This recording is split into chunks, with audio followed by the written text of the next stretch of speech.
Where were you on January 29th, 2017, if I may be maybe a detective, so to speak? Well, throughout the day, I was in San Antonio, Texas. And throughout the night, you were, too. I was there, too. At one point, I was even in the ring. Yes, you were. I was. With a very worthy adversary. Yeah, a very worthy Roman Reigns. Someone who, in hopes of beating him, you have to throw everything at. You know? Boy. Everything but the kitchen sink. You got to put everything you have in, and sometimes maybe even borrow a thing or two from other people. I would flat say steal, hijack, just plagiarize a move out of the moveset of Stone Cold Steve Austin. Jesus H. Christ, Kevin, I only got 3-4 moves, and 2 of them was each middle finger. Well, and you got to bastardize the Stone Cold Stunner on Roman Reigns? What in the flying duck was going through your mind when you just tried to pull out that stunner? I was trying to win. And where we're in Texas, of all places. What better place than to bust it out? Listen, I came as close to beating Roman Reigns with that stunner as anybody has come close to beating anybody with any move in the last 10 years. Kevin, plus, Steve, I got to be honest with you. Go ahead, be honest. I don't expect you to sit here 3 feet away from me and lie in this enclosed room where anything could go south and then anything could happen. I remember sitting in a room with you in I don't remember the specific arena, but I remember sitting in a room with you about a year ago and saying, Steve, I'd love to start doing the Stone Cold Stunner if that's okay with you. And I remember the answer being positive. And I didn't do it right away because it didn't feel right.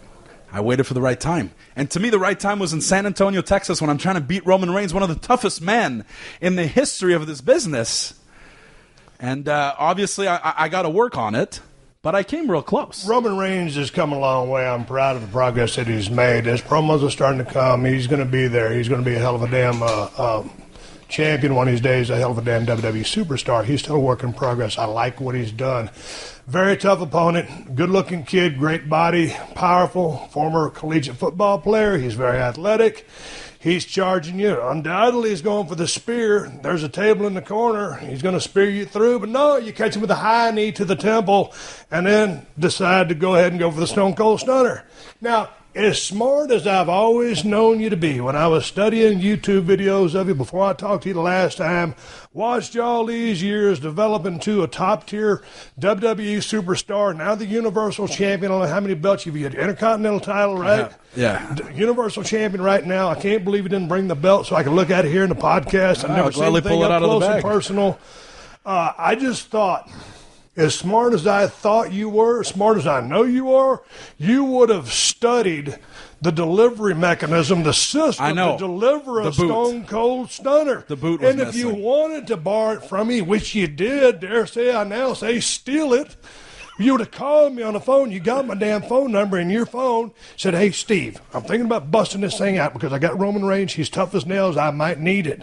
And I could have explained to you the mechanics. What it's more than that. It's the anatomical, the physiological, and the kinesiological aspects that go into performing such a maneuver, Kevin. Now, when you watch it on TV, boom, set up with a gut shot, wham, down you go. But it's much more than that. What were you thinking? Because I want to break it down to you on a scientific and molecular standpoint so you know what the F is going on from here on out. Well, listen, like I said, you set up the scene perfectly. There's a table behind me. There's a giant Roman Reigns charging at me. I put the knee up by instinct, and then the next thing I knew, I've done so much to this guy, nothing's worked. Wham! As you would say it, here's the stunner. I didn't think of the gut shot. I didn't think of, I did the best I could. It wasn't enough, but hey, maybe I should have called you, but it was just it just happened. It wasn't something I planned. It just came to me. But now we're in the same room together. There's a ring out there. Maybe tonight's the night where you teach me how to do it exactly how I should, so that it becomes a successful one for me. Let me break this thing down. And you know what? Here I'm gonna give a little. You got. I'm a big football fan. You got Inside NFL. You got Inside MMA. I'm going to give you Inside the Stone Cold Stunner. Well, here's the thing, though. Go ahead. But I feel like if you do that now, other guys might listen and try to start. No. Ain't nobody back here got the guts to jack my move. Okay. Okay, you did. Hey. I dig it. You had Well, the guts to go out on a limb. You fell short. I did. But you took the effort. I'd like you to acknowledge, I've said it a couple times, and you haven't given me the gratification of, I did come close. You got to give me that. Close ain't good enough, brother. All When right. you got the Universal title on the line, oh, come on, man. Championship gold on the line, and you talking about being close? Well, I feel like as close as I came, now with your wisdom that you're about to impart me, Check us out. It's foolproof. You've been deep in the well many times Yes. in some long physical bouts with any opponent that you could have had. I've seen you have barn burners with a plethora of talents. Plethora, as you know, means a whole bunch of people. Absolutely. Great You word. can work with anybody on the damn card. Sometimes when you get deep into your oxygen reserves, what happens? You kind of start to lose the thought process. You can't perform up to your utmost ability. Well, see, that's what's the beauty of is when you kick the guy in the gut, right in the diaphragm, boom, you sap his lungs full of all the oxygen. You suck the oxygen right out of his lungs. see. All of a sudden, his brain's like, ugh, I need to breathe. I'm about halfway blown up. This is deep in the match. Right. I need oxygen. So that kick isn't just about bending him over a little so that you have easier access to the head. You're very correct. It is a positioning more than mechanism. But there's more to it. There's more to I it than see. positioning. That's very interesting. Yeah, you're robbing the lungs of oxygen, precious oxygen, which that heart needs to pump to the cranial region, which houses the brain. Right. So all of a sudden, that person doesn't know where to crap or whine or watch because they can't breathe, and then wham! Here's the thing. You didn't really secure Roman's head hard enough on your shoulder because what happens... are you a boxing fan at all? Can you appreciate a great uppercut? Yes, I can. Okay, like a Mike Tyson-style uppercut right underneath the jaw. Right. You got two holes here in each side of your jaw, the foramen nerves. That's where people get knocked out. So basically, when you grab that head, put it on top of your collarbone, this AC region, your trapezoid, right on the end of your shoulder, you're locking that jaw down underneath the jaw. So all of a sudden, I'm like a spring. Okay, I'm learning You right ever now. see someone, okay, so let's say like someone comes in, they weigh 120 pounds, they're going to hit you with an uppercut. Yeah. Okay, now let's say someone 250 hits you with an uppercut. Okay? Yep. Now let's take double body weight. Right. 500 pounds, give or take, hitting you with an uppercut. That's both men's weight coming Right. down on that shoulder. You hit your ass on the mat. The mat springs you The back rebound. up. That's right. The vertebrae in your back give that energy a direct path through the shoulder to his damn jawbone. Wham! Lights out. That's how scientific it is, Kevin. See, this is very you gotta interesting do to it. me, It's a 1, because- 2, 3-step process. Well, it's great destruction on the other end if executed to perfection. As many times as I've watched you execute a stunner, I've never realized that there was the key to it was grabbing so that your shoulder is right underneath the jawbone.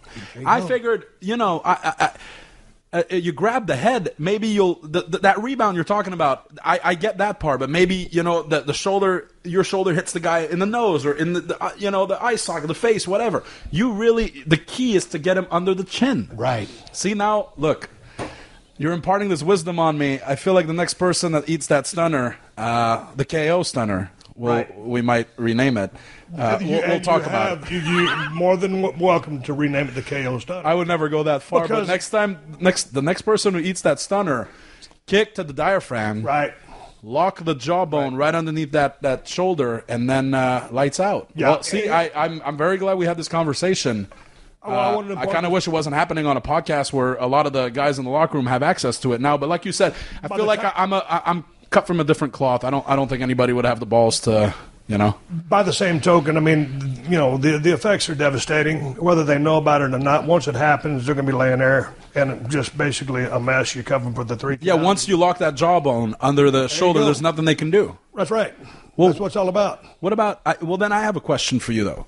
So, what about those times where you would, one match specifically with The Rock, where you would hit the stunner on him, and for some reason he kept kicking out, and then he hit the rock bottom on you, but then he hit the stunner on you. You talk about a goddamn fluke. I mean, well, let's not even call it a fluke because you're talking about a guy who used to play football at the University of Miami. That's down right. there and played pro football. So you're not talking about some wallflower that's just hanging around on the fringe of the business That's trying right. to get in. You're talking about a full-blown 6'3", 265-pound, piece of electricity, the most electrifying man in sports Of entertainment. Samoan descent. Of Samoan well. descent. So you talk about one tough stick of wood. That's hey, he's the biggest movie star in the world right That's right. now.